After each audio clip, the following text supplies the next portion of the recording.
بسم اللہ الرحمن الرحیم۔ فائدہ: علامات رفع 3 ہیں۔ ضمہ، مفرد منصرف صحیح، مفرد قائم مقام صحیح، جمع مکسر منصرف،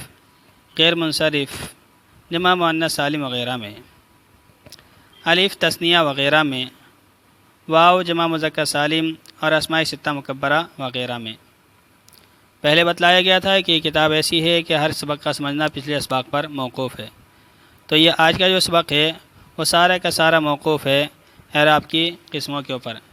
پیچھے جو اعراب کی قسمیں آئی تھی جس کا سلسلہ شروع ہوا تھا کہ اس میں متمکن کی وجوہ اعراب کے اعتبار سے 16 قسمیں ہیں، صفحہ نمبر 52 پر ہے۔ صفحہ نمبر 52 پر یہاں سے یہ جو قسمیں چلی تھی تقریباً یہ تھی تمہارے اسم منقوص صفحہ 52 سے لے کر کے یہ صفحہ 58 تک تھی۔ صفحہ 52 سے صفحہ 58 تک تقریباً 6 صفحے تھے جن کے اندر اعراب کی جو ہے قسمیں بیان کی گئی تھی۔ اب ان ساری قسموں کو یہاں پر دہرایا جا رہا ہے ایک دوسرے طریقے سے۔ یہ کہہ رہے ہیں کہ علامت رفع 3 ہیں۔ یہ بات آئی تھی کہ منادہ مفرد معرفہ علامت رفع پر مبنی ہوتا ہے، یعنی اگر کوئی منادہ مفرد ہو یعنی مضاف یا مشابہ مضاف نہ ہو اور معرفہ ہو یعنی نکرہ نہ ہو تو وہ علامت رفع پر مبنی ہوگا، یعنی اس کے اوپر رفع کی علامت آئے گی۔ رفع کی علامت صرف پیش ہی نہیں ہے، پیچھے آپ نے اس کو پڑھا ہے کہ رفع کی علامت صرف پیش ہی نہیں ہے، مفرد منصرف صحیح، مفرد منصرف قائم مقام صحیح، جمع مکسر منصرف، تو اس میں تو حالت رفع میں ضمہ تھا، یعنی ان کی جو حالت ہے یہ ضمے کی ہے، حالت رفع میں ان کے اوپر ضمہ آتا ہے، جبکہ جمع مؤنث سالم، غیر منصرف اور اسماء ستہ مکبرہ تو اچھا اسی طرح سے جمع مکسر منصرف، غیر منصرف، جمع مؤنث سالم وغیرہ میں ان میں بھی ضمہ آئی تھی، اور باقی تثنیہ میں اور کلا کلتا میں الف لام تھی، اور جمع مذکر سالم میں واو علامت تھی۔ تو پیش کی اور ضمے کی جو علامت ہے، پیش کی اور حالت رفع کی جو علامتیں ہیں وہ 3 ہیں۔ کبھی تو پیش کی شکل میں ہوگے حالت رفع، کبھی تو پیش کی شکل میں نظر آئے گا، اور کبھی واو کی شکل میں نظر آئے گا، اور کبھی الف کی شکل میں نظر آئے گا۔ تو جیسے یہاں دیکھیں انہوں نے مثال دی تھی منادہ مفرد معرفہ علامت رفع پر مبنی ہوتا ہے، جیسے یا زیدو، تو یا زیدو مفرد یہ منصرف صحیح ہے، مفرد منصرف صحیح ہے، تو اس کا اعراب جو ہے ضمہ ہے، جبکہ یا زیدانی یہ تثنیہ ہے، یا زیدانی تثنیہ ہے، تو اس وجہ سے اس کا اعراب الف کے ساتھ ہے، یعنی حالت رفع میں الف پر مبنی ہے۔ اور جمع مذکر سالم جیسے زیدونا، زیدونا جمع مذکر سالم ہے، واحد کا صیغہ اس میں سلامت ہے، تو اس میں واو کے ساتھ اعراب ہے، حالت رفع میں واو پر مبنی ہے۔ تو سمجھانا یہ ہے کہ یہ جو بات کہی گئی ہے کہ منادہ مفرد معرفہ علامت رفع پر مبنی ہوتا ہے، تو اس کا مطلب ہرگز یہ نہیں ہے کہ ہر جگہ پیش ہی آئے گا، بلکہ پیش کے علاوہ جو حالتیں ہیں ان حالت کے اعتبار سے اعراب آ سکتا ہے۔ اسی کو کہتے ہیں کہ دیکھیں ضمہ، مفرد منصرف صحیح، مفرد قائم مقام صحیح، جمع مکسر منصرف، غیر منصرف، جمع مؤنث سالم وغیرہ میں۔ تو اگر لفظ مفرد منصرف صحیح ہو جیسے کہ زیدن، زیدن مفرد ہے، منصرف ہے، غیر منصرف نہیں ہے، صحیح ہے، یعنی اس کے آخر میں حروف علت نہیں ہے، تو اگر یہ مفرد منصرف صحیح ہو تو ضمے پر مبنی ہوگا، یعنی یا زیدو کہا جائے گا۔ اسی طرح سے اگر مفرد قائم مقام صحیح ہو، جیسے اس کی مثال دی تھی دلون، دلون ڈول، تو یہاں پر قائم مقام صحیح کہا جاتا ہے کہ جس میں حروف علت سے پہلے حرکت ہو، حروف علت سے یعنی آخری حرف سے پہلے حروف علت آ رہا ہو، آخری حرف سے پہلے حروف علت آ رہا ہو تو اس کو قائم مقام صحیح کہا جاتا ہے۔ اس کو میں نے سمجھانے کے لیے کہا تھا کہ آخر میں حروف علت ہو لیکن حروف علت اعراب والی ہو، ساکن نہ ہو، متحرک ہو. تو اگر حروف علت متحرک ہوں تو وہ قائم مقام صحیح کہلاتا ہے. اس کو صحیح تو نہیں کہا جاتا کیونکہ وہ حروف علت ہے، لیکن چونکہ وہ صحیح کی طرح عمل کرتا ہے، اعراب اس پر صحیح کی طرح بدلتا ہے، اس وجہ سے اسے قائم مقام صحیح کہا جاتا ہے. جیسے دلون، تو دلون آخر میں واو ہے، واو کے اوپر ضمہ ہے. دلون میں واو ساکن نہیں ہے بلکہ ضمہ ہے، تو یہ قائم مقام صحیح ہے. اسی طرح جمع مکسر منصرف، جمع مکسر منصرف یعنی وہ جمع مکسر جس کا جو غیر منصرف نہ ہو اور وہ جمع جس میں واحد کا صیغہ ٹوٹ جائے. جیسے رجلن کی جمع تھی رجالن، اگر ہم کہیں یا رجالو، یا رجالو اے لوگو، تو یا رجالو یہ بھی ضمے پر مبنی ہوگا. اسی طرح تھا غیر منصرف، جیسے عمر ہے، عمر غیر منصرف ہے کہ اس کے اندر دو سبب علمیت اور عدل پایا جاتا ہے، عدل اور علم پایا جاتا ہے، تو اس وجہ سے ہم یا عمرو کہیں گے، یہ بھی ضمے پر مبنی ہے. اسی طرح جمع مؤنث سالم، جیسے مسلماتن، جمع مؤنث سالم کہا جاتا ہے جس کے آخر میں الف اور تا ہو، تو اس کا اعراب بھی حالت رفع میں ضمے کے ساتھ ہے، یعنی مسلماتن کہا جاتا ہے، اور یہ مبنی ہوگا تو یا مسلماتو کہیں گے، یا مسلماتو. تو یہ بتایا ہے کہ ضمہ ہو، حالت رفع تین ہوں گی، ضمہ ہوگا مفرد منصرف صحیح، مفرد قائم مقام صحیح، جمع مکسر منصرف، غیر منصرف، جمع مؤنث سالم وغیرہ میں. سمجھ میں آگے نہیں ہے؟ آگے ہے الف تثنیہ وغیرہ میں. تو حالت رفع میں یہ مفرد منادہ مفرد معرفہ علامت رفع میں مبنی ہوتا ہے، لیکن اگر تثنیہ ہو، منادہ اگر تثنیہ ہو تو اس میں پھر ضمہ نہیں آئے گا بلکہ حالت رفع میں الف آئے گا. جیسا کہ پہلے بھی گزر چکا ہے کہ تثنیہ میں حالت رفع میں الف آتا ہے، اور اسی طرح کلا اور کلتا میں وہاں بھی الف آتا ہے. تو اسی کہہ رہا ہے کہ الف تثنیہ وغیرہ میں، یعنی تثنیہ سے مراد دو اور وغیرہ سے مراد کلا و کلتا وغیرہ، تو ان میں بھی جو ہے اعراب تثنیہ کے ساتھ ہوتا، اس میں بھی اعراب جو ہے الف نون کے ساتھ ہوتا ہے. تو الف تثنیہ وغیرہ میں یعنی اگر حالت رفع ہو، منادہ مفرد معرفہ ہو، تو اس پر علامت رفع کبھی کبھی الف بھی ہو سکتی ہے.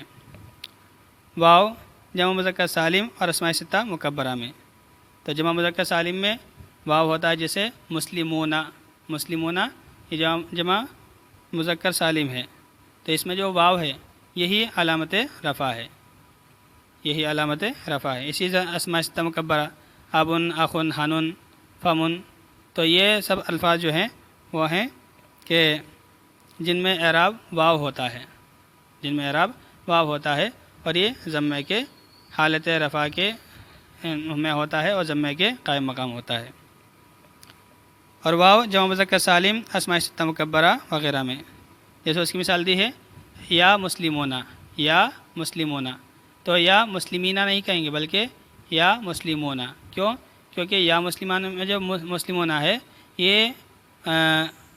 واحد، یہ مفرد معرفہ ہے، یہ جو منادہ ہے مفرد معرفہ ہے. اور مفرد کے بارے میں کل بھی بتایا تھا کہ مفرد سے مراد واحد اور جمع کا مقابل نہیں ہے، واحد مفرد سے مراد جمع کا مقابل نہیں ہے، بلکہ مفرد سے مراد جو ہے وہ مضاف یا مشابہ مضاف نہ ہونا ہے. تو یہاں پر یا مسلمون، یا مسلمون، تو یہاں مسلمون جو ہے یہ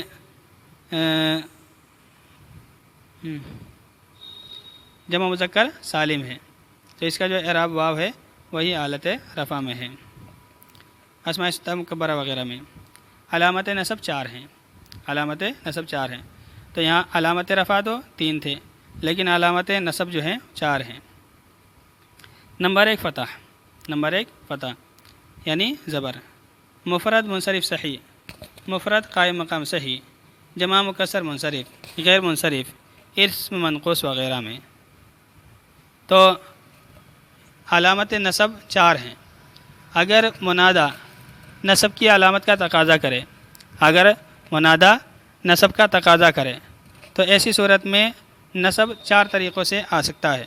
کبھی تو فتح آئے گا، کبھی الف آئے گا، کبھی یا آئے گی، اور کبھی کسر آئے گا.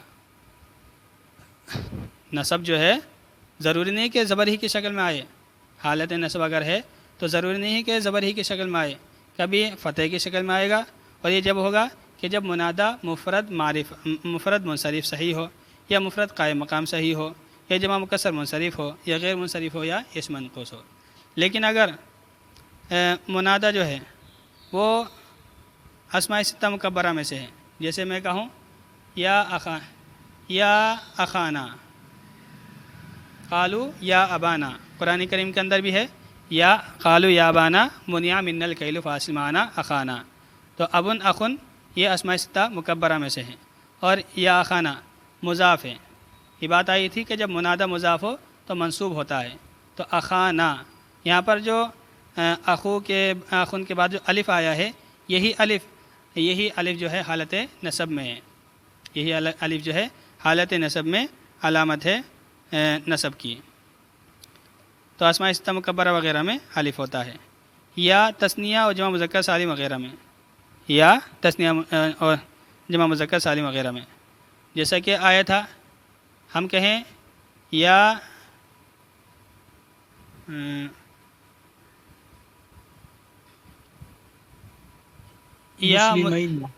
مسلمئی مکہ، یا مسلمئی مکہ، ہمیں اصل میں مضاف الیہ لانا ہے، مضاف الیہ لانا ہے نا، تبھی تو حالت نصب میں پہنچے گا، تو یا مسلمئی مکہ، تو یہاں پر جو یا آیا ہے یہ حالت نصب میں ہے، تو یعنی سوچنے والی بات یہ ہے کہ حالت نصب ہے اور آ کیا رہا ہے یا، تو یہ سمجھانا ہے کہ حالت نصب میں ہمیشہ زبر نہیں رہتا ہے، بلکہ اس پر یہ کبھی کبھی یا کا آنا یہ بھی نصب کی علامت ہوتی ہے۔ اسی طرح جمع مذکر سالم ہے، جیسے یا مسلمی مکہ، وہ تھا یا مسلمئی، ہم کہیں اے مکہ کے دو مسلمانوں، اور ایسے کہیں یا مسلمی مکہ، اے مکہ کے مسلمانوں، تو یہ مسلمی اصل میں مسلمی نہ تھا، تو نون گر گیا، یہ مسلمی باقی رہ گیا، اور آگے اس کی ہم نے اضافت کی مکہ کی طرف، تو یا مسلمی مکہ، تو یہاں بھی جو یا ہے یہ یا جو ہے حالت نصب میں ہے۔ اور کسرہ جمع مؤنث سالم وغیرہ میں، جمع مؤنث سالم میں کسرہ ہوتا ہے، جیسے یا مسلماتی، مسلماتن یہ جمع مؤنث سالم ہے جس کے آخر میں الف اور تا ہو، لمبی تا ہو، تو اگر ہمیں کہنا ہے یا مسلماتی مکہ، اے مکہ کی مسلمان عورتوں، یا مؤمناتی مکہ، تو یہاں جو مومنات یا مسلمات ہے یہ حالت نصب میں ہے، حالت نصب کا تقاضا فتح ہوتا ہے، تو یہاں پر مسلمات تا آنا چاہیے تھا، لیکن ایسا نہیں ہے، کیونکہ جمع مؤنث سالم کا جو اعراب ہے وہ حالت نصب میں کسرے کے ساتھ ہوتا ہے، حالت رفع میں ضمے کے ساتھ ہوتا ہے، حالت نصب و جر میں کسرے کے ساتھ ہوتا ہے، تو اس لیے انہوں نے کہا ہے کہ کسرہ بھی یہ نصب کی علامت ہے۔ علامت نصب 4 ہیں، نمبر 1 فتح، مفرد منصرف صحیح، مفرد قائم مقام صحیح، جمع مکسر منصرف، غیر منصرف اسم منقوص وغیرہ میں، اور الف اسماء ستہ مکبرہ وغیرہ میں، یا تثنیہ و جمع مذکر سالم وغیرہ میں، اور کسرہ جمع مؤنث سالم وغیرہ میں۔ علامت جر 3 ہیں، علامت جر 3 ہیں، تو یہ بھی چیز ہے ہمارے ذہن میں بات بیٹھی ہوئی ہے کہ اگر کہیں پر جر آ رہا ہے تو اس کا مطلب یہ کہ زیر ہی آئے گا، حالانکہ ایسا نہیں ہے، علامت تو جر کی ہوتی ہے، تو جر الگ چیز ہے اور کسرہ الگ چیز ہے، کسرہ ایک اعراب ہے اور جر ایک علامت ہے، ایک حالت ہے، تو علامت جر 3 ہیں، یعنی جر کی حالتیں جو ہیں وہ 3 ہیں۔ جر جو ہے کبھی کسرے کی شکل میں ہوتا ہے اور عام طور پر کسرہ ہی کی شکل میں ہوتا ہے، اور کبھی یا کی شکل میں ہوتا ہے اور کبھی فتح کی شکل میں ہوتا ہے، یعنی ہے تو جر لیکن آ رہا ہے زبر کی شکل میں، تو یہ ساری چیزیں ہوتی ہیں۔ تو علامت جر 3 ہیں، پہلا کسرہ، مفرد منصرف صحیح، مفرد قائم مقام صحیح، جمع مکسر منصرف اور جمع مؤنث سالم۔ تو اگر یہ منادہ ہو اور وہ مکسور ہو جائے، ویسے انہوں نے مکسور کی کوئی مثال دی نہیں ہے، علامت جر انہوں نے ویسے ہی ضمناً بیان کر دی ہیں، اصل چیز جو ہے نا علامت رفع اور علامت نصب ہی بیان کرنی تھی اس سبق کے اندر، کیونکہ منادا پر یا تو نصب آتا ہے یا ضم آتا ہے، اس پر جر نہیں آتا ہے، تو اس وجہ سے اصل تو انہیں علامت رفع اور علامت نصب ہی بیان کرنے تھے، لیکن لگے ہاتھوں انہوں نے جر کی علامتیں بھی بتا دی کہ علامتیں جو جر ہیں وہ 3 ہیں کسرہ مفرد منصرف صحیح میں،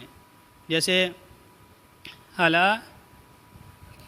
ہاتفن یا علی منزلتن تپاہی پر، یا وضاعت الکتابہ علی منزلتن تپاہی پر، تو یہاں علی حرف جر ہے اور یہ منزلتن پر داخل ہوا ہے تو اس پہ اس نے کسرہ دے دیا، کیونکہ منزلتن مفرد ہے منصرف ہے اور صحیح ہے، مفرد ہے اس معنی کر کہ تثنیہ جمع نہیں ہے، منفرد ہے اس معنی پر کہ غیر منصرف نہیں ہے، اور صحیح ہے اس معنی پر کہ آخر میں حروف علت نہیں ہے۔ حروف علت کے بارے میں بتایا تھا کہ حروف علت 3 ہے الف واو یا۔ اسی طرح سے علی دلوین ڈول پر، علی دلوین ڈول پر، تو یہ دلوین جو ہے یہ بھی حالت جر میں کسرے کے ساتھ آتی ہے، تو علامت جر 3 ہے، پہلا کسرہ ہے اور یہ مفرد منصرف صحیح، مفرد قائم مقام صحیح، جمع مکسر منصرف اور جمع مؤنث سالم میں ہوتا ہے۔ تو جمع مکسر منصرف کی مثال میں دے رہا تھا، جمع مکسر منصرف جیسے فی رجالن، قلتو فی رجالن، میں نے لوگوں کے بارے میں کہا، تو رجال یہ جمع مکسر منصرف ہے، تو یہاں پر فی کی وجہ سے رجال کے نیچے کسرہ علامت جر ہے۔ اسی طرح جمع مؤنث سالم میں، جمع مؤنث سالم میں جیسے مسلماتن، قلتو فی مسلماتن، میں نے مسلمان عورتوں کے بارے میں کہا، تو مسلماتن یہ جمع مؤنث سالم ہے، اس کے نیچے بھی حالت جر میں کسرہ آ رہا ہے۔ اور یا ہوتی ہے اسماء ستہ مکبرہ، تثنیہ، جمع مذکر سالم وغیرہ میں،